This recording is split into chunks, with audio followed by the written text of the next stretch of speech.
So I can see our attendees are populating, and I'd like to welcome everyone to today's event, Ketamine-Assisted Therapy in Psychiatry, Spiritual, Group, and Meditative Frameworks Potentiating Clinical Benefits.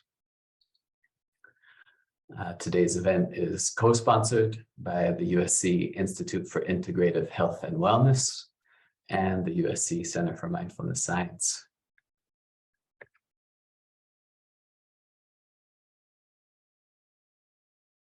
I'd like to take a few moments to give some context and background about the communities who have come together to help put together today's event with our distinguished speakers, Shannon and Elias Dakwar.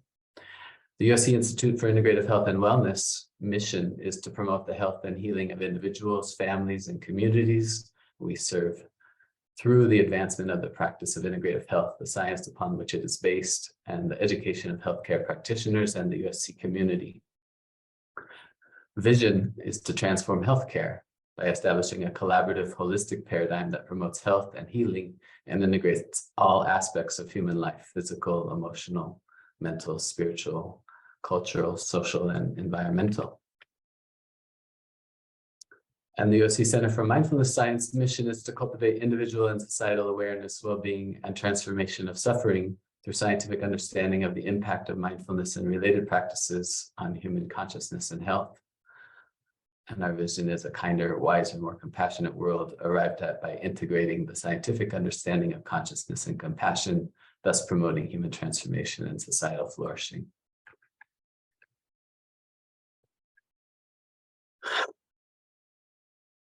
I'd like to read through this land acknowledgement. The Institute for Integrative Health and Wellness, Center for Mindfulness Science at the University of Southern California, and Children's Hospital of Los Angeles acknowledges and honors our presence on the traditional, ancestral, and unceded territory of the Gabrielino Tongva peoples. We recognize that these peoples were forcibly removed from their homelands, and we take this opportunity to acknowledge the generations that have gone before, as well as the present-day Gabrielino Tongva people. With humility, we recognize and respect all indigenous peoples, their histories, and their ties to the land. We also recognize the Chumash, Tataviam, Serrano, Cahuilla, Juanino, and Luciano people for the land that USC occupies around Southern California. We pay respects to their past and their present. Let this acknowledgement serve as an ongoing reminder of the original inhabitants where we reside.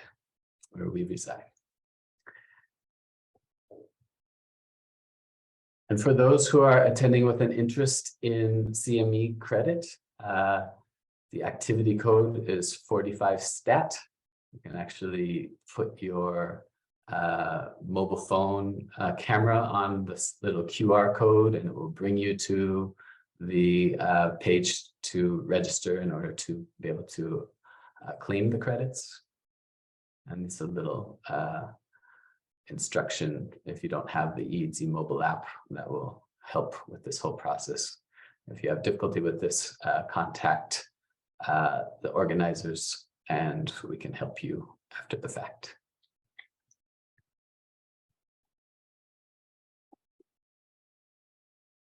This is a little bit of honoring the communities supporting the USC Institute for Integrative Health and Wellness, Executive Steering Committee and staff, as well as the Center for Mindfulness Science. And I'll start with a really brief introduction of myself. I am Rael Cahn. I'm a psychiatrist and neuroscientist here at USC and the founder and director of the Center for Mindfulness Science. And today's event is near and dear to my heart, and I'm very happy to have Dr. Shannon and Dr. Dakwar speak for us on this topic of ketamine-assisted therapy in psychiatry, insights into the group, spiritual, and meditative frameworks that can really potentiate psychedelic therapy benefits. And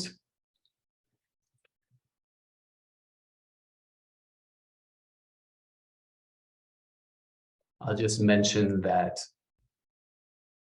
land acknowledgement that I just read really speaks especially true to me in regards to this presentation.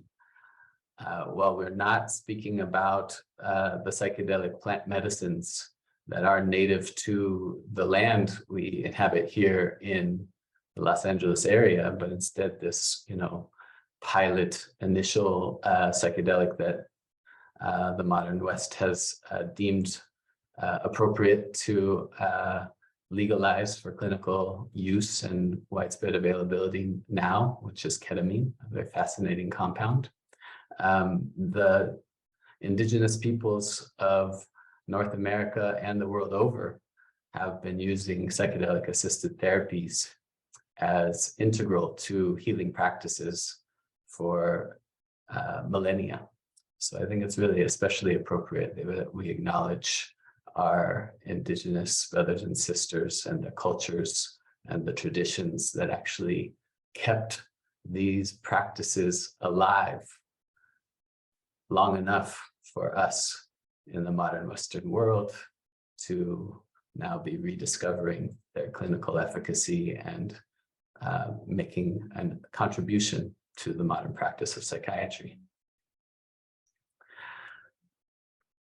This is just a brief preview of some of the next events we'll be offering through the IIHW with a symposium on trauma-informed care and a speaker that the Center for Mindfulness Science will be having in the next month or so, exact dates still to be determined, with Antoine Lutz on the neurophenomenology of mindfulness and clinical applications. And the part 3 of our psychedelic-assisted therapy mini-series, which will be in January on psilocybin-assisted psychotherapy.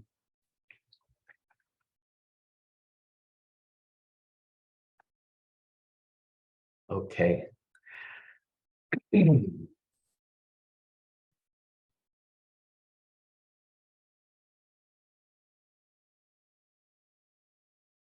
Scott Shannon has been a student of consciousness since his honors thesis on that topic at the University of Arizona in the 1970s.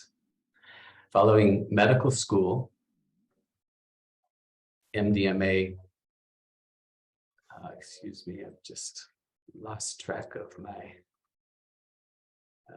screen here.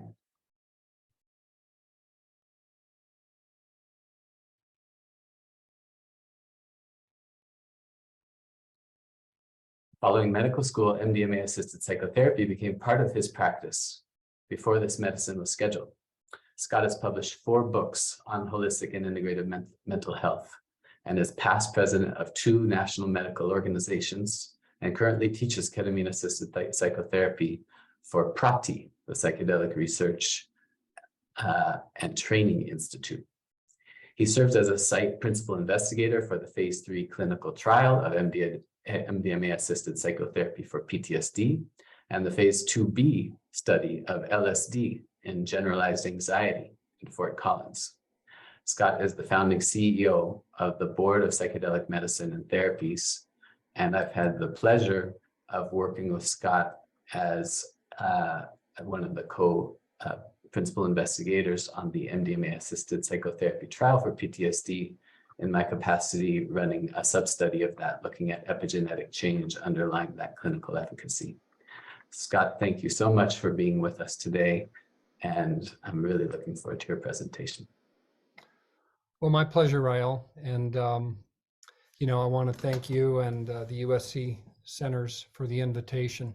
And it's kind of interesting because psychedelics and integrative medicine and wellness are 2 threads that have sort of woven through my career and I think are actually like long lost cousins that share the same roots. Happy to be here. And I think one of the things that I want to do today is just be a little bit provocative and go out on some edges and talk about spirituality and group work and how we develop connection, how we bring down barriers, And the fact that these medicines are tools and catalysts for a process that we know well, and that, as you mentioned, go back millennia. So really, what I'd like to explore today is a little bit about what is spirituality, what is healing, why is this so timely right now in terms of this. We seem to be having a psychedelic moment in our society. And as I was just mentioning to you before we went on, is we're still waiting for the results of our referendum in Colorado, and it's slightly ahead to legalize and regulate psilocybin-assisted therapy. So where we've come in the last 20 years with psychedelics has just been an incredible ride, and in some ways a tsunami that we're all riding now. And I think some of it is because there is a spiritual vacuum that people are feeling, and they're hungry for something that can give greater access to the spiritual side of our being. And as I worked in integrative medicine for years, I had gotten away from the psychedelic sort of background I had working with Andy Weil at the University of Arizona in the 70s and 80s. And I felt this vacuum in my life, and it was really a spiritual vacuum, and that I was called back to psychedelics, called back to working with MDMA, ketamine. And actually today we're having our site initiation visit for our 2B study of LSD. So it's in the air right now, and I'm happy to be a part of this wave. And I feel like a surfer who just caught the perfect wave. So happy to be here. I guess that's a Southern California analogy that you can relate to. Well, let me jump in. I've got some slides, and I'll wander around that a bit, and then I'm really looking forward to sharing with you and Elias after we get through the formal part of the presentation. So let's see what we got here. All right. I really just want to be clear that a lot of this is about perspective. I'm going to use some data as a jumping off point, and a lot of it is speculation. But I think part of trying to understand the draw for this and the nature of the work itself is to be able to put this spirituality piece in context. I've got some disclosures. I've written some books. I'm a PI on a couple different studies, and I'm on an advisory board for Maya Health. So think of a little bit about the tools and the process that we're looking at. We'll get into a little bit on mystical experience, what is healing, talk a little bit about the disruptive innovation that is really just emerging out of all this, spend some time on groups, and then look forward to the panel discussion. So here's just a frame on the different tools that we're working with right now. We have the classic psychedelics, phenethylamines and tryptamines. We have the empathogens like MDMA, MDA, 3-MMC, sort of other categories that are sort of a little harder to get our arms around, ibogaine, 2CB, and then the dissociative agents like ketamine, nitrous oxide, and dextromethorphan. And it's interesting that dextromethorphan is having a moment in psychiatry, a recent new release of medication containing dextromethorphan for treating major depression. And I think its value is that it creates a low-level dissociative state that helps people modulate mood and improve their sense of self. So what I find really useful is not so much to focus on the medications. They're the tools, the catalyst, but really to focus on the psychedelic framework, which is what I call this, internal introspective focus with music and eye shades. We can look at all these different tools, and these things really share very little chemical similarities. They're very different agents. They work through very different mechanisms. But what they share in common is that they're catalysts for changing consciousness. And if we create a therapeutic container with a provider or providers or community that creates safety and support, we can really leverage this catalyst ability. And these are really the epitome of what set and setting can do. And one of the things that grew out of the exploration in the 1960s is to understand that expectation and our sense of what is going to happen or what is possible opens up possibilities of healing and change for people. We'll segue into a little bit, and this is Alex Gray's work. For those of you that aren't familiar with it, it's very inspiring in terms of connecting with our mystical self. The mystical experience has been sort of well defined over time. Probably the core element is this sense of unity, which is really the dropping of barriers, the dropping of separation, the dropping of false differences.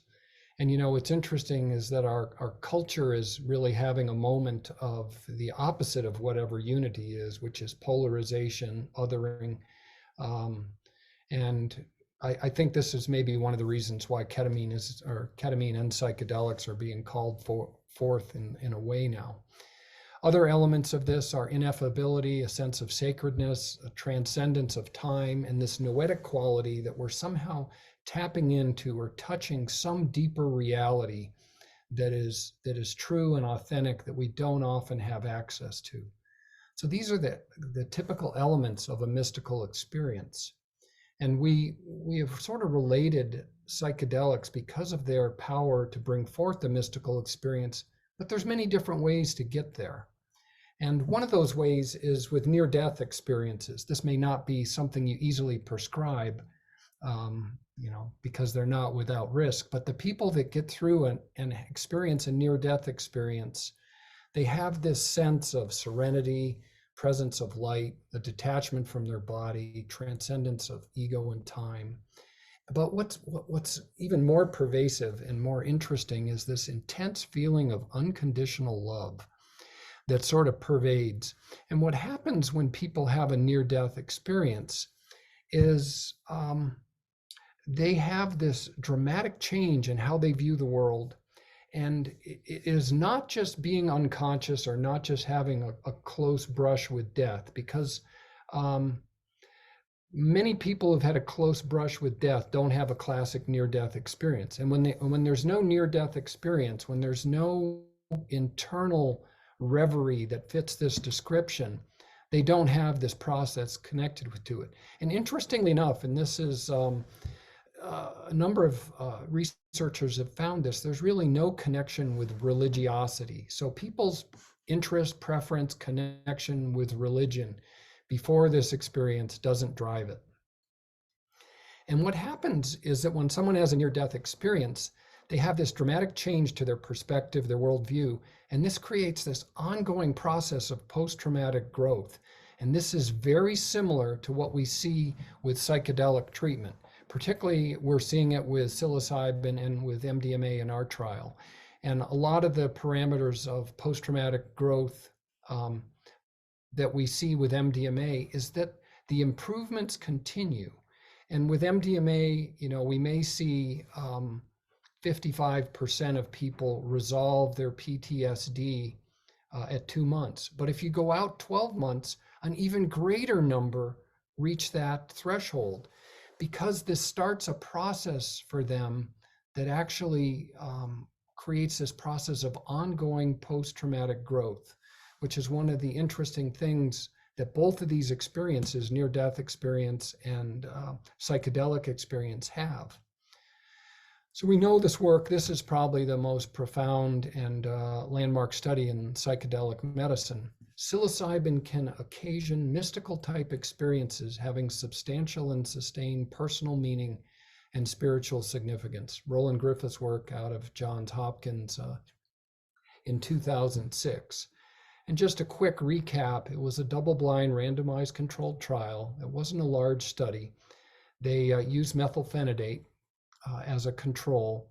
And 61% of people in the psilocybin group had a complete mystical experience, I think, which says something about the setting they created at Hopkins. But what was even more profound is that this has power. 83% of the people said this was a top 5 event in their life. And the intensity of the mystical experience was predictive, not the power, the intensity of the psychedelic changes, the perceptual changes. once again, these were sustained effects that lasted over time. And if you look at the pattern of effects that happened out of this psilocybin study, decreased hatred, love of others, increased gratitude for life, increased reverence, increased altruism. This sounds like what you get at Sunday school. This sounds like what comes out of a religious process. And I think there's really no observable difference between what happens with a near-death experience, what happens with a mystical experience occasioned by psilocybin, or really a mystical experience that occurs in any way. And these mystical experiences seem to drive the effects with psilocybin. So this is a study from 2018. And you see the difference between the blue and the red lines is where you see the spiritual experience separating from the responders from the non-responders. And the blissful state, the insightfulness, but this experience of unity at the top of the scale, these things seem to drive the difference between responders and non-responders. So one of the ways to think about spiritual healing is that it really is a pervasive, powerful form of healing. And this concept of healing has had interest to me over time. And if we think about healing can occur in different levels and different powers. And, you know, I think one of the things that I've learned as a physician and psychiatrist for 40 years is that there are many different ways to heal people. No one has a monopoly on cures. And that people can vary in how intensely and powerfully they're healed. And I think one of the things that is so attractive about psychedelic medicine is it seems to have a transformative element at its core. Unlike conventional psychiatry, which seems to be managing misery with repeated daily dosing, what we see with psychedelics is this promise of transformation. And the transformation is, I think, talking about this spiritual core. And if we look at these different tiers of healing, and I've got an image here. So in the middle, the bullseye are catalysts to transformation. This is really a new level of order. And I think this is sort of the hallmark of spiritual healing, is that we change our worldview. We see the world in a different way. That changes our behavior. That changes our motivation. That changes our engagement. It changes our relationships. And very often it changes our career. It's an interesting piece of this. But then we can go all the way down to another level, which is looking at suppressive treatments. And I would characterize treating with benzodiazepines and treating with opioids, where they're suppressive therapies that are actually fighting the body's homeostatic mechanism. And those often are harmful because they're actually creating a process that forces the body to respond to it. And then we often respond to the body, and we get in this tug of war with the body's homeostatic wisdom for healing. And it's often damaging. We can do nothing at all, and that may actually be better than some suppressive therapies. Sometimes it's about removing challenges. So improving a diet or getting someone out of an abusive setting or helping somebody to sleep better, that can really help support the very process of life. We can do test and replace, like functional medicine, where we're supporting biology. We can do an ecological manipulation, and I think of family therapy as a sort of a hallmark in here. And then Elias will be talking later about building awareness with meditation. And so this is an agent of change. Meditation in and of itself doesn't transform depression in the moment, but the ongoing process of depression creates a tool of self-awareness that chisels away at some of the false self created over time. So I just thought I'd digress on these tiers of healing. And what really interests me is really going for the bullseye. And I've actually made a decision as a psychiatrist to stop prescribing psychiatric drugs to focus on transformative medicine in the next phase of my career. And that really, this is the goal that I have for people now. And I think that psychiatric medications can be helpful to people, but if we lose sight of transformation, then I think we're doing everyone a disservice. Here are some other catalysts for profound healing. So psychedelics are one. near-death experiences, but world travel and pilgrimage, shamanic journeys, calamity, retreat, spiritual conversion, St. Paul on the road to Damascus. And in the center, pregnancy and parenthood can also be a profound shift in our perspective. So these are catalysts for change that can transform people fundamentally from top to bottom. And this is something that sort of deeply interests me, and understanding how these things can become tools to help support people on a process of transformation. I'll talk a little bit about group therapy, and really it's increasingly my perspective right now that group therapy is the future of psychedelic medicine. And I say that for a couple reasons. Number one, in our deepest cultural roots, this was done in a group process. And I think we will come back to that for a number of reasons. One of the primary reasons is that it builds community, but I think another reason is it actually enhances the power of the treatment. And I say that from anecdote. I don't know that we have comparisons where we can compare psychedelic transformative power in group therapy versus individual therapy, but it's certainly been my observation working with these modalities, and I'm hopeful that we can get research that will support this perspective. So what are some of the benefits of group therapy? Well, I think one of the reasons why it's the future of psychedelic medicine is it brings the cost down. Right now, psychedelic medicine is a treatment of the affluent, and it is very restricted access because of the cost.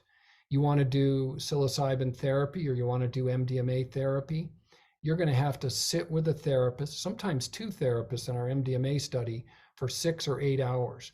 In the LSD study that we're starting today, our dosing session monitors sit for a minimum of 12 hours with people. So that is a inordinate test of your patience and probably of your gluteal muscles as well. It builds community, enhances support, it normalizes our struggles, reduces stigma, and as I said, I think I'm going to put my money that it enhances efficacy. And I'm not sure the dynamics around that, but I think it's the dynamics that we're a social creature, we're a herd animal, and there's something about being connected with others and going on this journey that gives us power to go further and deeper. And I think we actually have a signal around that in some of the psychedelic research that shows that when people feel safe and secure with their psychotherapist, they have better outcomes. And I think that's beginning to hint at what group therapy can do. So healthcare workers have been particularly at risk over the last couple years, and we're now realizing that rates of burnout are approaching 40 to 60% in our frontline healthcare providers. This nurse in the middle is actually my daughter. This picture was taken while she's working at Harvard Deaconess Hospital in Boston during the surge 2.5 years ago. And I don't know if you remember, but Boston was pretty hard hit, and they were treating people in waiting rooms. She had 6 to 8 patients at a time in makeshift ICUs with no PPE and no contact with loved ones. And it was a very traumatizing experience. And just processing this with her and helping understand her process, I began to realize that we need a modality to treat our caregivers. And the other piece that I've realized over time is that in the mental health field, we're sort of separated this by arm's length or maybe 1 degree of separation. But certainly one of the things that I've learned in my MDMA study is that the vicarious trauma that comes from sitting with people who've had deeply painful and traumatic events is significant. And over time, the vicarious trauma that we have as care providers is often unnoticed, unprocessed, and debilitating. And for that reason, there's really things to do. So this is a study published in January of this year by the Roots to Thrive group out of Vancouver, a similar process to what we've been working with at Wholeness Center. They have a 12-week program, both large and small groups, and they have 3 ketamine sessions built in. And they use a variety of caregivers from the community and creates this really nice community of practice framework. And in their first go round, they had 94 participants. And for example, with PTSD, they had 37 people positive for criteria at the beginning and 5 at discharge. In other words, 86% no longer met criteria at discharge. And they're rolling out another subset of their study in a different part of British Columbia. And we've done a similar study, and we were running this simultaneously. We call it Frontline CAP. We did it with a site in Utah. And it was a 6-week program for frontline healthcare workers and first responders. And what we did is we had 3 medicine sessions, 3 non-medicine sessions. We started with low dose oral, high dose oral, and then IM. Actually, I realized the slide is wrong. So we have oral, IM. And because we started in COVID times, we started with 4 healthcare providers and 2 therapists. And this provides a total of 12 hours of therapy. We funded this through a grant, and we were able to get our cost under $2,000 per person. And the results we saw were just incredible. In monitoring PTSD and depression scales, we saw an effect size of 1 to 2, realizing this is an open label study, but this gets people back to work quickly. And we just really, in fact, one of the emergency room docs that I treated in my group a year ago has now decided he wants to do this work. It's contagious, so there is a contagious element to deal with. So just trying to summarize and pull back around to a picture. Psychedelic medicine is a disruptive innovation in many different ways, and it is going to change our mental health care system. In 10 years, it will not be very recognizable because of the increasingly or less insidious effects of psychedelic medicine over the next 10 years. And one of those pieces is that we're moving from an expert, where it creates separation and pretense from the people we're working with, to equals. We're just simply another human being in the room, helping them on their spiritual, emotional journey in life. And I think the other piece is that because there's really no boundary line between pathology and ill in the psychedelic space, that we're moving towards prevention.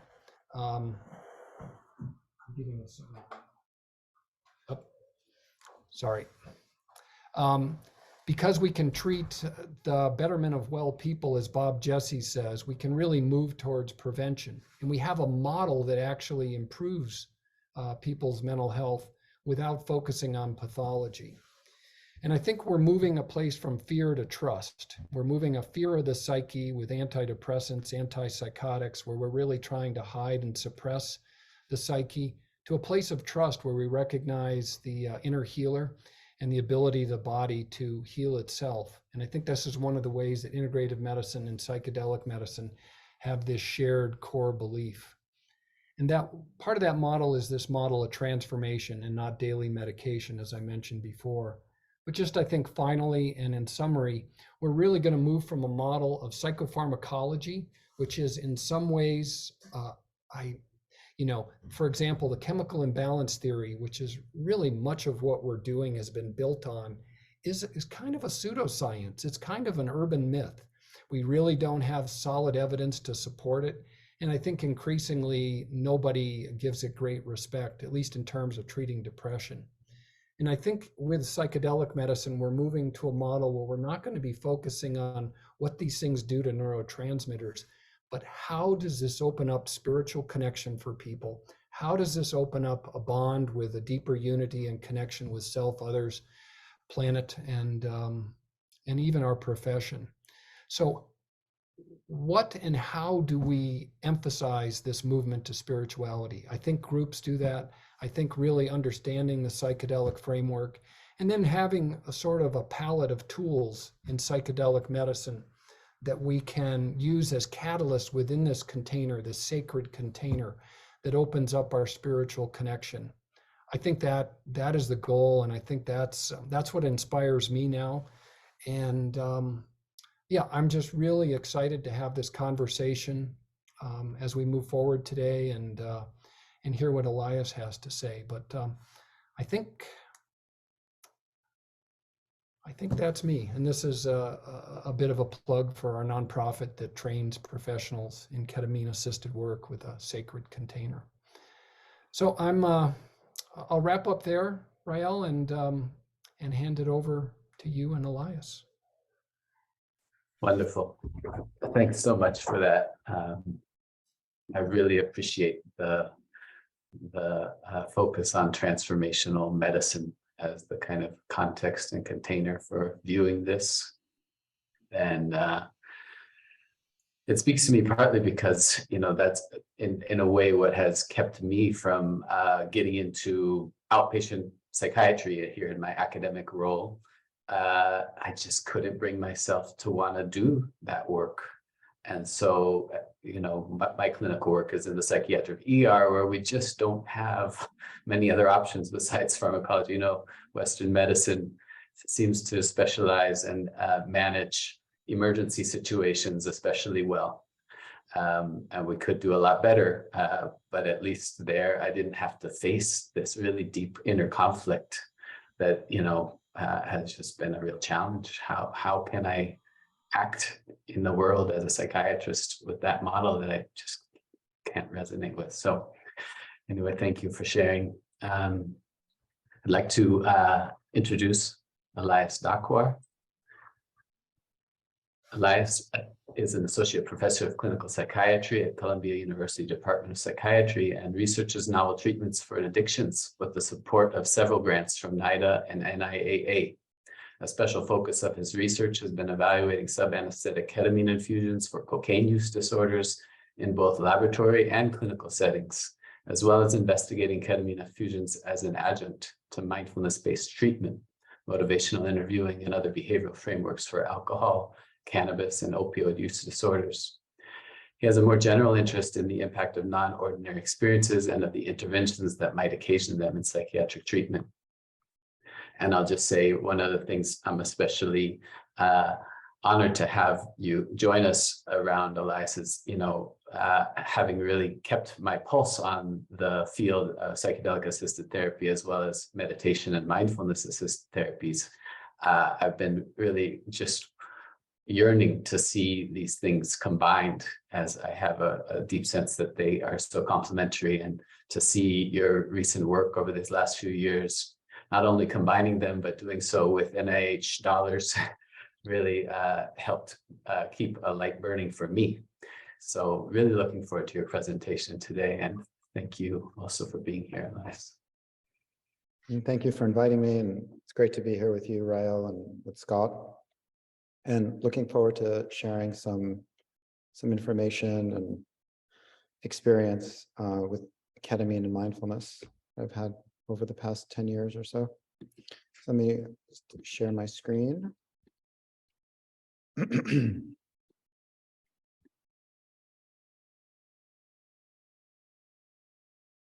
So the topic will be hallucinogens more generally, including ketamine, and how they might be combined with mindfulness in addiction treatment specifically, but with, I think, some implications for psychiatric disorders more generally.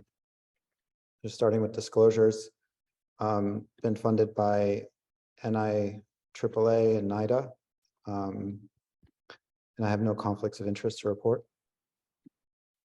So I hope that, by the end of this talk, we'll have a better sense of the various ways that ketamine and other hallucinogens within a mindfulness-based framework might exert efficacy in addiction treatment settings. We'll begin by talking about what addiction is, how we attend to it, what the roles are for hallucinogenic psychedelic substances. I have a fairly expansive view of addiction.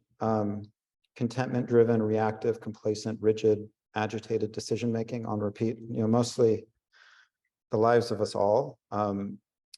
With addiction, I think it takes on a particularly salient cast.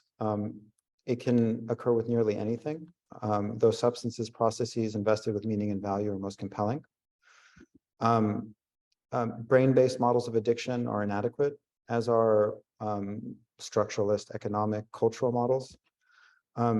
And self-medication, whereby the person is getting intoxicated in order to palliate a particular mode of distress, isn't the entirety of it either.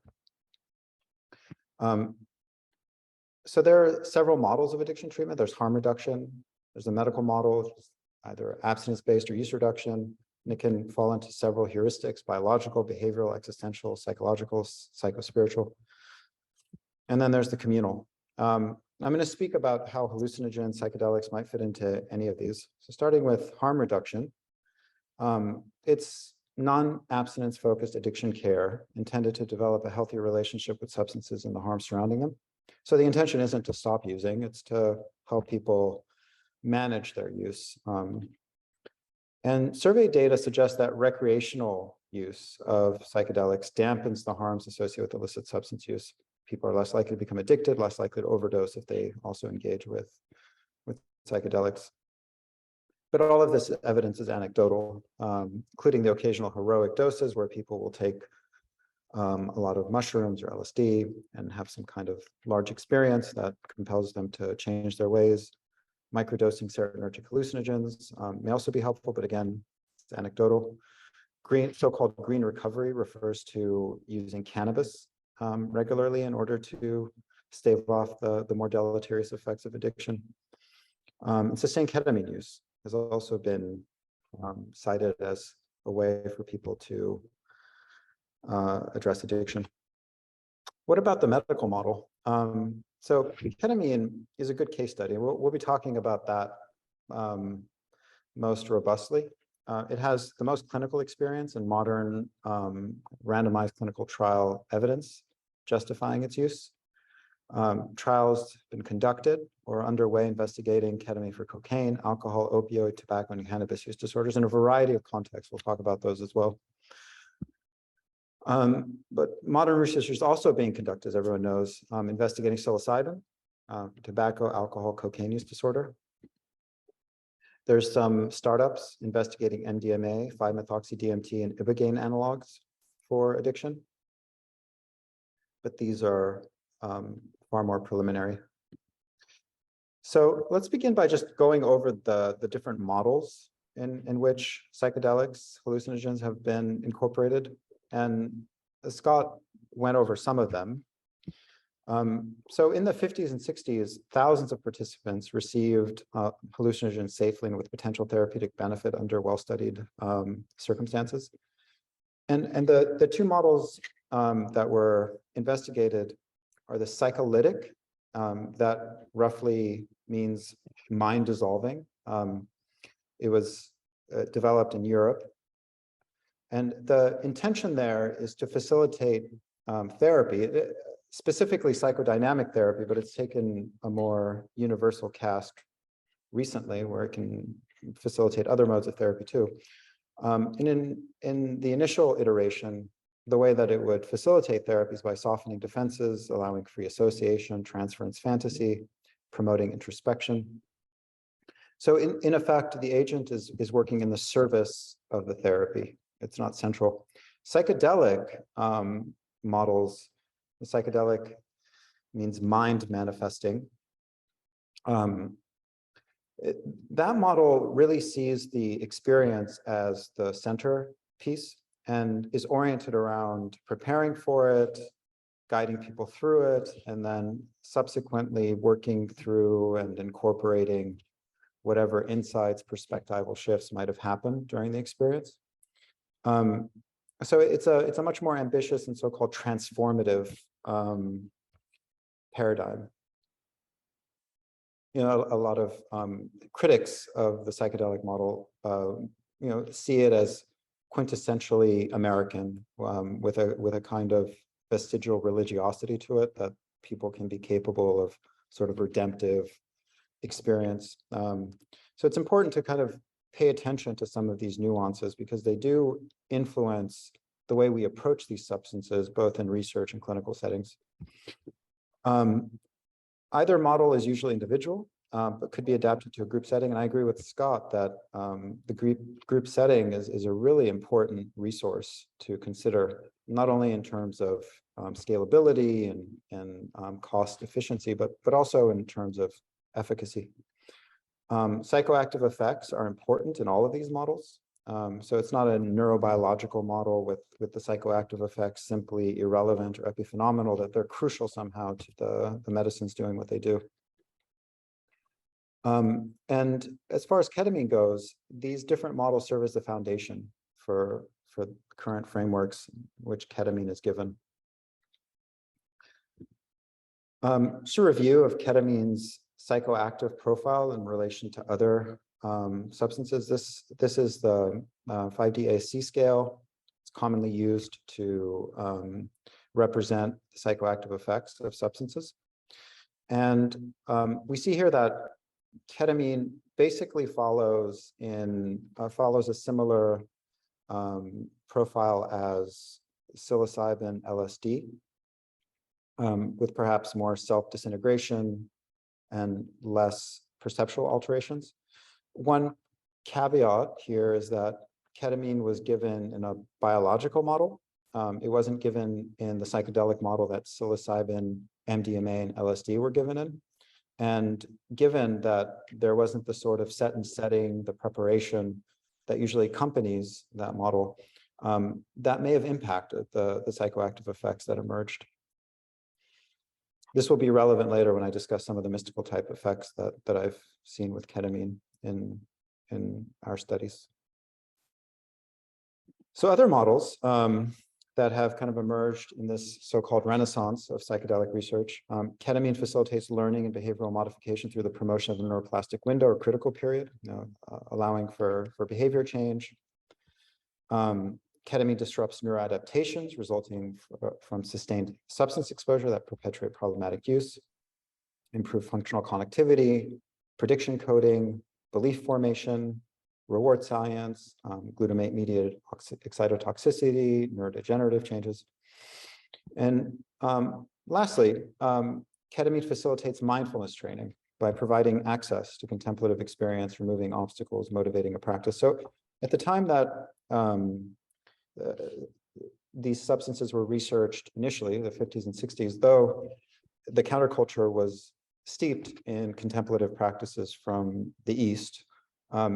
And while they were anecdotally being used in that way outside of the clinic, the academy was very much ensconced in the binary that I mentioned before, either psychedelic or psycholytic. I argue that the mindfulness-based framework is a confluence of the two, more modest than the transformative psychedelic model, but also much more focused on developing a particular perspective that the psycholytic model doesn't give as much attention to.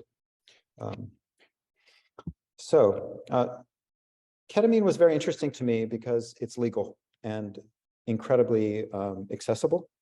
And also, we're not as beset by some of the challenges that come with extracting indigenous traditions and commercializing them, secularizing them, medicalizing them. Seems to occasion very comparable effects. And for various reasons, I thought it would be a much better substance to study than any of the more exotic, but for the reasons I just mentioned, problematic substances.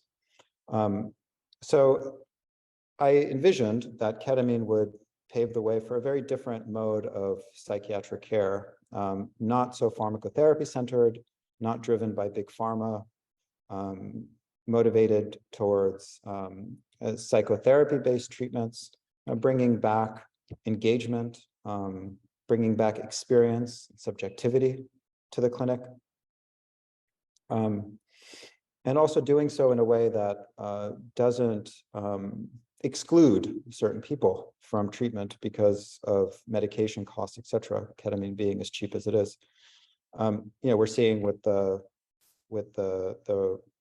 rash of for-profit ketamine clinics, a real problem with my thinking initially. I hadn't kind of considered the ways that ketamine might lend itself to yet another cash cow But that's where my thinking was moving into this research initially.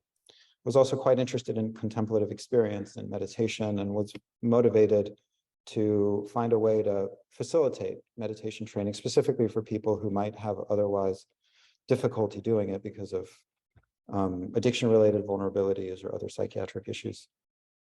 So anyway, the first study that I did was a small early study investigating whether a single dose of ketamine improves 24 hours post-infusion motivation to stop, as well as reducing cue-induced craving. We found that it did so quite robustly. But of course, those measures of addiction don't really get to the heart of it. Addiction isn't simply, wanting to keep using or having low cue-induced craving. It's behavior. It's people acting despite their perhaps best intentions. So we also wanted to investigate whether choice was affected. A subsequent larger study found that people who received ketamine were less likely to smoke cocaine in a human laboratory about 24 hours later. The paradigm was basically giving them 5 choices of free-base cocaine. They could either choose to use or get a little bit of money instead, which would be given the following day when they leave the hospital. And what we found was that ketamine robustly decreased choice behavior in the human laboratory. We also, in this series of early trials, investigated psychoactive experiences. It's well known that ketamine results in dissociative experiences, and that it has some psychotomimetic effects. It's often used in drug models of psychosis to mimic negative symptoms of schizophrenia. It's one of the most robust drug models of psychosis for that reason. But its effect on mystical type experiences is unclear. And as I said, I was interested in how ketamine might facilitate meditative experience. And meditative experience is similarly characterized by so-called mystical type phenomena. So we looked at whether ketamine dose dependently increases various aspects of the mystical type experience. Unity, feeling of awe, new view of reality, a sense of sanctity or holiness, sense of things being alive, sense of peace or joyfulness, etc. And what we found was that ketamine dose dependently increased mystical type phenomena with a lower dose separating from placebo and a higher dose separating both from placebo and the lower dose. So that's considered a dose-dependent indication of its mystical type phenomena. So as I mentioned, I'm interested in mindfulness and meditation practice. Everyone knows, I imagine here, what mindfulness is. It's giving deliberate attention a certain way with acceptance, non-reactivity, moment-to-moment awareness. This, of course, is the secular definition that has come to us thanks to Jon Kabat-Zinn. And of course, Buddhism has a more expansive view of what mindfulness is. It pertains also to this process of gaining in wisdom, compassion, ultimately in the service of liberation, of oneself, and also engaging in the world in a way that facilitates the liberation of others. That isn't quite our focus in clinical settings, but we have looked at how this might be helpful as a domain, as a dimension to cultivate in the service of addressing various psychiatric disorders. I would argue that addiction is the exact antipode of mindfulness. It's anti-mindful. It's not being accepting, being reactive, being distracted, being very contentment-driven. So not really inhabiting the present, but instead having one's sights set on the future or on rekindling some past experience. and all within a deeply agitated state. It's not a pleasant place to be, which is why people ultimately come in for help.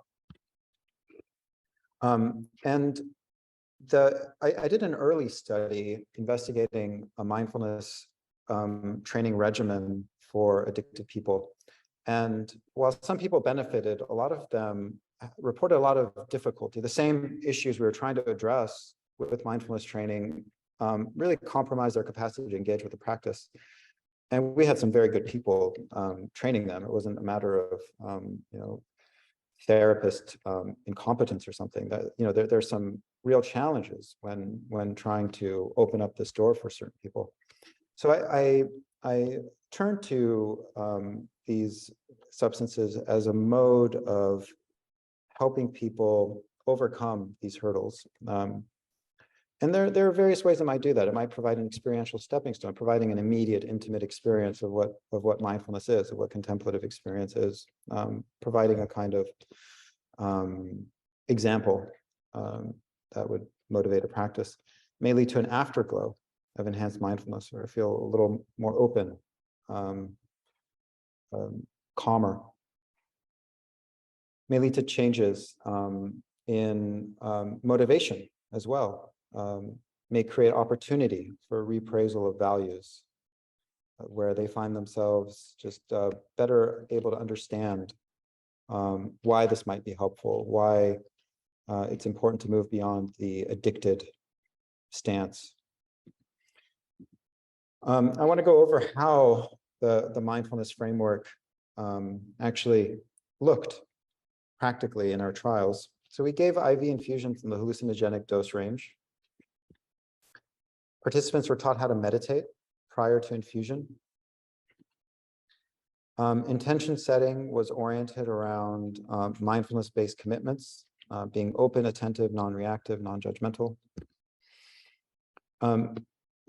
This cultivation of equanimity and dispassion were also intended to disrupt attachment to and reification of the experience. A lot of people celebrate the finding of in the psilocybin trial that Scott mentioned earlier. This was the top 5 experience of my life. I'm wary of things like that. I think all experience should be given a certain care and respect and humility. And creating a kind of hierarchy of experiences is exactly where people with addiction can go wrong, trying to re-inhabit a certain state of being or attaching to it as if it represents the apotheosis of life. So we encourage them to pass through the experience as if it's the moment, and to practice engaging with the moment as it emerges without finding in it some kind of sacred gift or something from that is otherwise inaccessible. They engage in a body scan for 10 minutes while IMAS before a bolus dose is given and infusion is initiated. We don't have a playlist. It's a silent practice, and it's minimally guided. So we're not telling people to enter into some cosmic samadhi or, be attuned with the Godhead or anything like that. It's, just pay attention to your breath, stay with the present, allow the experience to unfold, etc. And then there's a debriefing afterwards. So in all of the studies that we did, including the laboratory studies I just mentioned, this was the way the infusion was framed. And one of our research assistants is modeling the ketamine pose here. So the first clinical trial looked at facilitating mindfulness-based relapse prevention with ketamine. So might ketamine promote fruitful engagement with a mindfulness-based behavioral modification platform? That was the question. It was a clinical trial examining a single ketamine infusion on cocaine-dependent individuals, initiating a 5-week regimen of mindfulness-based relapse prevention. Very briefly, the structure of the study was that ketamine was given while people were hospitalized for 5 days, during which they were abstinent, and during which they also received a lot of mindfulness training. So mindfulness-based relapse prevention usually takes place over the course of about 8 weeks. We crammed the first 4 weeks into that hospitalization. And this was intended to exploit the window of opportunity that might have been created by people first coming into the hospital, also receiving ketamine. There was no preparation in the way that psilocybin preparation might occur, where we're telling people, you know, they might have this mind-blowing experience or whatever. It's, you know, there's a medicine you'll be getting that is intended to help move things along. And mindfulness is really the crux of the regimen, like practicing it, returning to it, remaining attuned to the commitments inherent to it. So pretty significant findings in the final 2 weeks. These findings persisted for several months after. So this was sufficient to create the kind of long-lasting effects that you know, we've been told only psilocybin or other serotonergic hallucinogens can do. So ketamine can also be very powerful if framed in a responsible, thoughtful manner within a clinical framework that can synergize with its effects. This shows days to first use or dropout. Ketamine delayed time to first use or dropout. Subsequent study examined on an outpatient basis a single ketamine infusion versus midazolam for alcohol use disorder. And this was also very much mindfulness based. We incorporated a more intense so this also incorporated a motivational enhancement program to prepare people for abstinence initiation. And then they ended up coming into a mindfulness-based framework after that.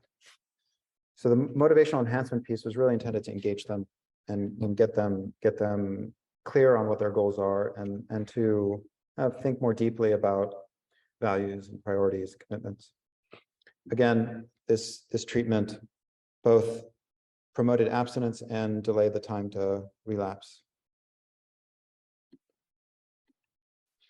I want to just go over the psychoactive effects. I think they're important to mention and to kind of think about critically. So we looked in the laboratory study examining cocaine choice behavior, whether ketamine produced dissociative experiences, non-death experiences, and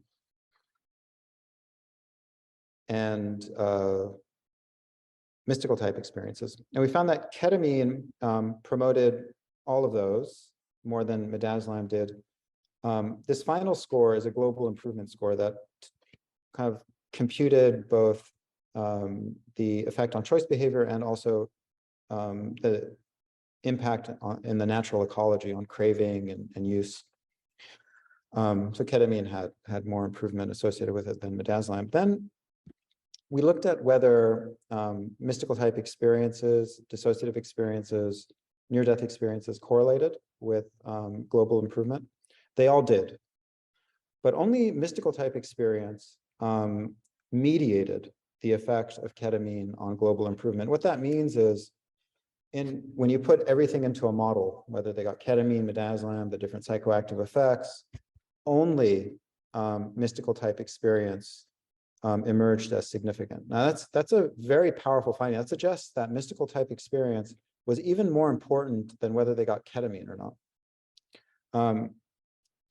Mediation can mean many things. This means statistical mediation, that there's a very statistically significant relationship. It doesn't really give us any information about causality, et cetera, but it's a very compelling finding. And it speaks to what Scott was mentioning earlier, that these psychoactive effects are important and really important to attend to.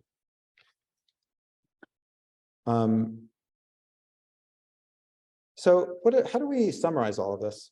You know, these mediation data suggest that engagement of consciousness in a certain way is crucial to efficacy in the addiction treatment setting. What I didn't mention, we did a similar analysis with the alcohol use disorder trial. We found that, yes, mystical type experience was the only psychoactive phenomena that mediated the effect. But the experience of ineffability in particular was most highly correlated with clinical improvement. which was somewhat surprising, but in light of all that's emerging now regarding the effect of these substances on belief formation, on kind of dissolving the top-down filtering process of the brain, disrupting discursive understanding, it kind of makes sense. They're basically plummeted into a sense of mystery, and with proper guidance, they reconstitute their understanding in a manner that is healthier and more adaptive. The usual modes of understanding, of reified thought and belief, are disrupted. It's also consistent with, as many of you know from your work with mindfulness. Mindfulness is ultimately about kind of recognizing the ultimate ambiguity and ephemerality of thought, that it's not really our surest guide to living life. That there's a deeper way of being that is more important to attend to. One can call it spirituality or consciousness or being, or however one wants to conceptualize it. But there's a mode of being that transcends thought, transcends our usual categories of understanding. So anti-mindful, agitated, discursive, reactive, non-accepting, and attentive, basically addiction, is disrupted in the service of well-being. That's another way of interpreting these data. And this qualitative framing is consistent with both neuroimaging data with psychedelics, meditation, default mode network attenuation, disruptive prediction coding, and with the Buddhist Vedantic Vipassana understanding of consciousness, where there's this agitated film over consciousness that kind of gets quieted and allows for deeper engagement with the way of things. And therapeutic frameworks that harness this interruption may be most impactful. I would argue that this has relevance to all hallucinogens, including the serotonergic variety, not just ketamine. So I mentioned earlier that there are communal frameworks for dealing with addiction. I think these are really important to attend to for the reasons Scott mentioned, which I alluded to earlier.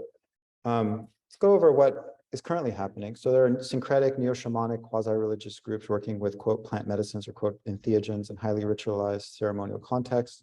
Some are more organized, explicitly religious, such as Native American Church, UDV, Santo Daime.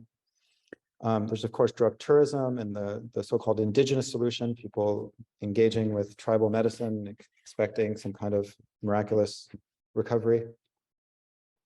And the 12-step tradition is also a clearly marked path towards well-being and fellowship with religious overtones. And in fact, some groups are openly incorporating hallucinogens into their framework to deepen relationality, facilitate psychospiritual work. How do we synthesize all that? So there's emerging interest among physicians, researchers, and group-based work informed by communal ceremonial hallucinogen use. Group work with ketamine, psilocybin. This offers greater affordability, access, scalability. Also, I would say the potential for new mechanisms. I'm not sure yet whether it's necessarily more effective, maybe for some people. There are opportunities for a type of work that is otherwise difficult in individual settings. Also, peer-to-peer support. I am deeply simpatico with what Scott said about equality, but maybe we should remove doctors from the situation altogether. Community-led efforts to train trip sitters, to have, especially with these becoming decriminalized and more accessible and not necessarily the province of psychiatrists, physicians, therapists alone, providing space for people to learn how to manage others. And decriminalization, legalization efforts also suggest more people might go it alone. So how do we prepare for that? Psychoeducation, with providing space for engaging in contemplative traditions or other practices that might allow for healthier engagement with these substances. Involving the cultural landscape more generally to promote greater care or responsibility. So in conclusion, the psychoactive effects of ketamine and other hallucinogens may be important to their efficacy in addiction treatment settings. This is really why these substances are a big deal, because what is often unmentioned is that for a long time, psychiatry has stigmatized experiences of this sort, and in fact, regarded them as aberrant, pathological. What this treatment model suggests, wait a minute, there's a place for these experiences in healing and well-being. And how do we occasion them? How do we make space for them? There are various models from medical to communal that might be helpful. Therapeutic frameworks mindful of psychoactive effects are crucial. And mindfulness training may be particularly relevant to addiction treatment, and perhaps this might be extended to group settings. Findings are preliminary, a lot of work ahead. So I appreciate everyone's attention. Sorry about the interruption. I have some patient issues to attend to shortly. But I hope this was enjoyable and instructive. And in gratitude, I couldn't have done this without the support of my institution, some really great collaborators, funding from NIH, and all the wonderful staff over the years and participants who have entrusted us with their suffering. Thank you. Thank you, Elias. Very compelling narrative and findings. I know you have to run, so I do want to just see if you have time to answer 1 or 2 questions. If so, I can convey them to you quickly, or if you just have to run immediately, just let us know. I may have to run immediately, but the guy will be coming shortly. If he comes, then I'll just give you guys a peace sign and peace out. One of my old colleagues, psychiatrist and researcher at UCSD, is asking, could the effects have occurred in the absence of therapy mindfulness training, just from and this on the ketamine-assisted therapy data you present? He says it's unlikely, seems unlikely to me, but good to know how you validated the importance of the adjunct. Yeah, great question. I would say, well, yeah, of course, it makes intuitive sense. It's something that we're investigating more thoroughly right now. We have a 2x2 study going on with alcohol use disorder to investigate this specific question, whether therapy is important, beneficial. Yeah.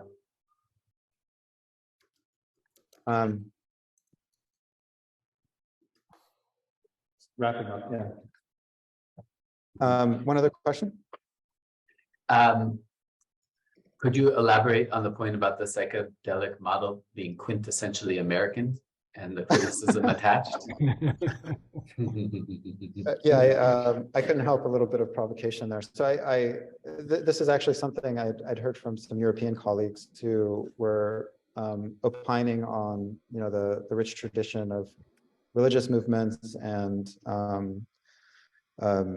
the kind of messianic type movements that have happened in American history. And, looked at through a certain lens, the psychedelic movement has shades of that, let's say, where there's this hope for some pivot that will change everything. And, we're in fact all wonderful creatures, and this world is wonderful, and it's just a matter of like letting the wonder in, and it's all good. And there may be truth to that, but one can see how that can lead people to criticism. I think from a purely clinical perspective, I think the transformative model is potentially deleterious, because not everyone is going to have the big Michael Pollan-esque experience that they read about, and it can be quite problematic for them to have that level of discouragement or disappointment. I think encouraging dispassion as occurs in the mindfulness framework, encouraging equanimity, making the most of whatever life presents us is a much more durable clinical model. So just speaking from a basic clinical perspective, I think we need to be careful about pumping people up for something that may not happen. Yeah, it's clear. The same questioner for that question did also mention if you could just talk about a little how mindfulness-based frameworks perform in addiction care when done standalone without ketamine or there was MBRP has been investigated for polysubstance use disorder, was found to be more effective than RPT at long-term remission rates. There's a new model called MORE that was developed to investigate mindfulness training for various pain conditions, among other things. And the aim there is to also focus on, I think, what the,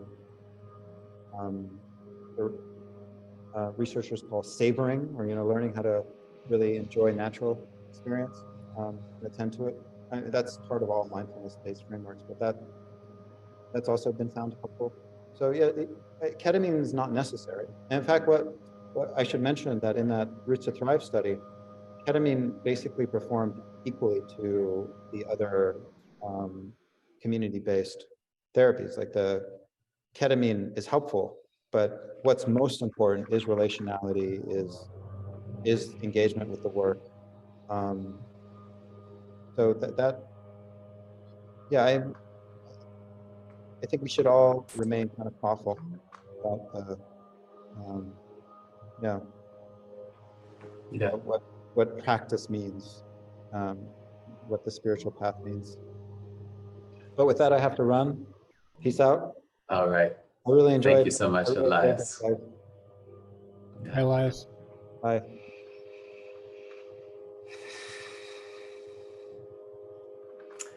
So Elias did warn us, but ahead of time, that this premature ending on his part would have to happen, just so everyone knows. But we do have a bit more time for a little more of a kind of community discussion. And one of our steering committee members from the Center for Mindfulness Science has just put in a comment that I think is a really good one to start off. Many of the medieval mystics, Julian of Norwich, Handwich, etc., had these type of experiences, affirming that in moving through the dark abyss, a spaciousness or ineffability in the chasm of love. Thank you for your sensitivity to the spiritual nuances of the contemplative traditions, with empathy for addictive behavior, brilliant yoking by both presenters. And I think, it's just a comment that I think is of relevance for us to consider. That certainly these kinds of experiences, and I think both Elias and you, Scott, really pointed to that it doesn't take a psychedelic substance to occasion them. Everything from the really most mundane of near-death experience to, spiritual practice related access. And just wanting to build on Elias's parting comments is that the way I think about transformative process is that we hold out to people that it is possible. And we also hold out that it's possible that it won't look like much, and that really the power is in the work, the chop wood, carry water process that becomes the integration. And so the way I like to work is to hold out expectation that healing is possible. Healing can occur in marvelous, magnificent ways, or it can be subtle and easy to miss. And that one of my jobs as a practitioner is to help people see the ways in which they're healing, to help their morale. I love the Jerome Frank said the definition of psychotherapy is the restoration of morale. And in many ways, just a brilliant summation of it. And in our work, I think we have to be educators. We have to have ministerial zeal to inspire, and we have to comfort and hold. Also, be willing to help people see ways. Yeah.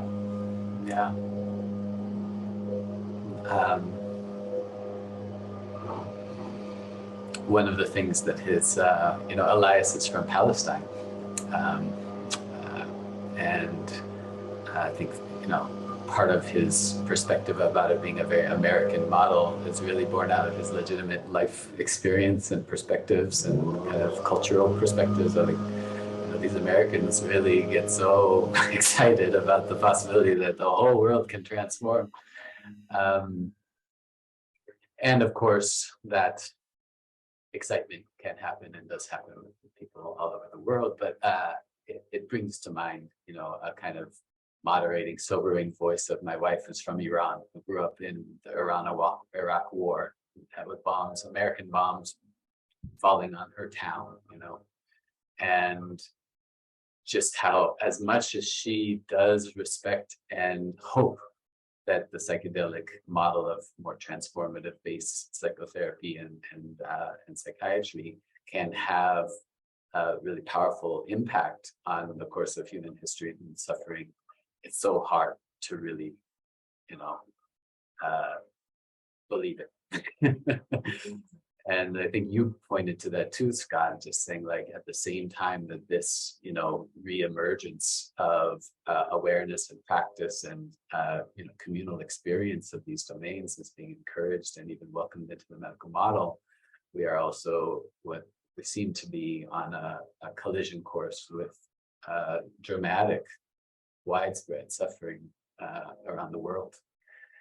And so it's just a crux of the issue, I think, that we have to be attentive to and starting to embrace and look into the psychedelic model of care and therapy is,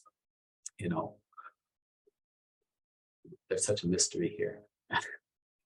There is such a mystery, and helping people appreciate the mystery of it all and helping people get into wonder and awe, I think is part of the spiritual process. Is that as we can respect the power that is greater than ourselves, we open ourselves up to, I think, a process of transformation. It's that surrender process that's so critical in AA. And, probably my most common emphasis to people as they're entering the ketamine space is let go. I have to coach people to let go. Ketamine is good at showing people what that process is like. Yeah.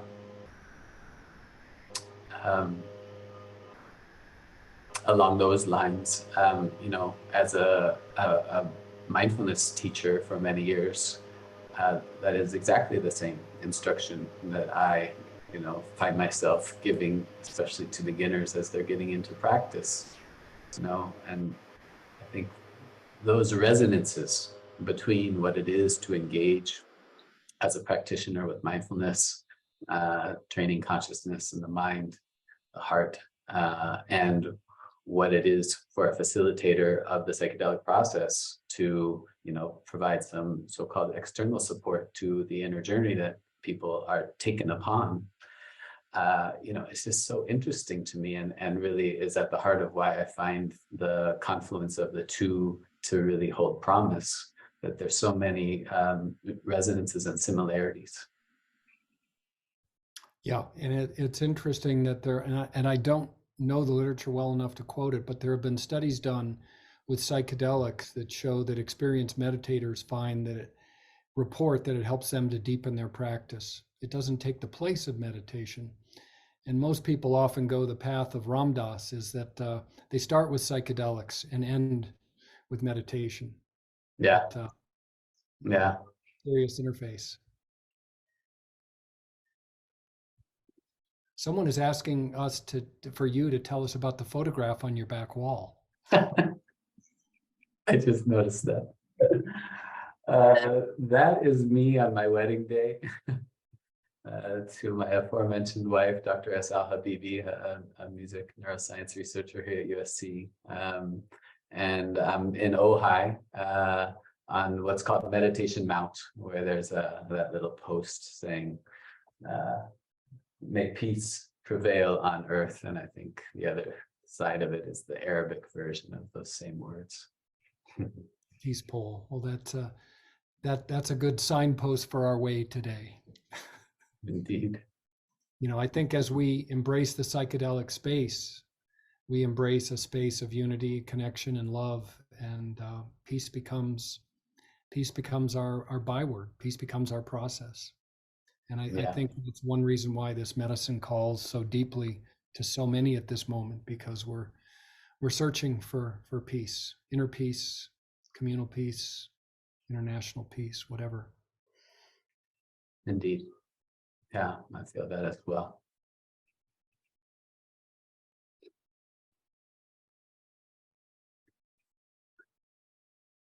We only have a few more minutes, and a few additional questions have come in.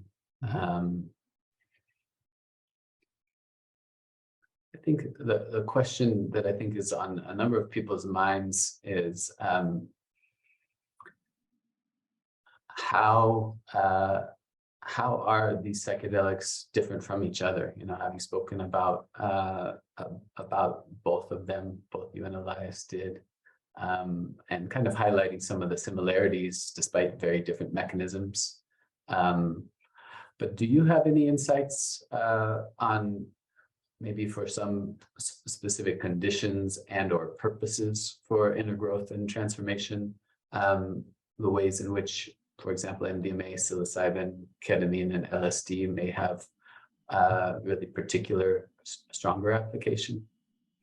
Well, to my mind, I'm quite convinced that MDMA is far and away the best treatment for trauma, attachment issues, and probably even relational disturbances. I mean, I started my work with MDMA doing couples therapy, and it made me look like I was good at what I was doing. You know, I would say psilocybin, probably its best point is in the durability of its antidepressant effects. Psilocybin is not as easy to work with. It's got more rough edges. LSD is even more difficult to work with, more rough edges, but may have even a bit more power than psilocybin. But it's not to be trifled with. And I think there is more risk with it.